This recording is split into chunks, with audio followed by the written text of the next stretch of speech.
కొమ్మటి చెరువు పార్ట్ 1లో మొత్తం video cover చేయలేకపోయానండి. అందుకని పార్ట్ 2 తీశాను. ఈ పార్ట్ 2లో ఏంది అని అంటే ఆఫ్టర్ గేమ్ జోన్ ఇక్కడ మేము కేబుల్ బ్రిడ్జ్‌కెళ్ళాము. సో, దాని గురించి చెప్దాము అని తీసాము.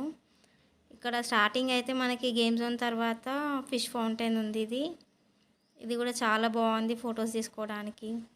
నైస్ బాగుంది. వ్యూ బాగుంది. ఇక్కడ నుంచి మనం లోపలికి వెళ్ళిపోతాము. లోపలికి వెళ్ళిన తర్వాత మనకి ఎంట్రీ ఛార్జెస్ వచ్చేసి 10 రూపీస్ అండి ఈచ్. చైల్డ్కి కూడా అంతే ఉంది, అడల్ట్కి కూడా అంతే ఉంది. ఈచ్ వన్ 10 రూపీస్ ఉంది. చాలా లో కాస్టే ఉంది. దీని తర్వాత వచ్చేసి మనం కేబుల్ బ్రిడ్జ్కి వెళ్తాము.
ఫైనలీ మనమైతే కేబుల్ బ్రిడ్జ్ దగ్గరికి వచ్చేసాము.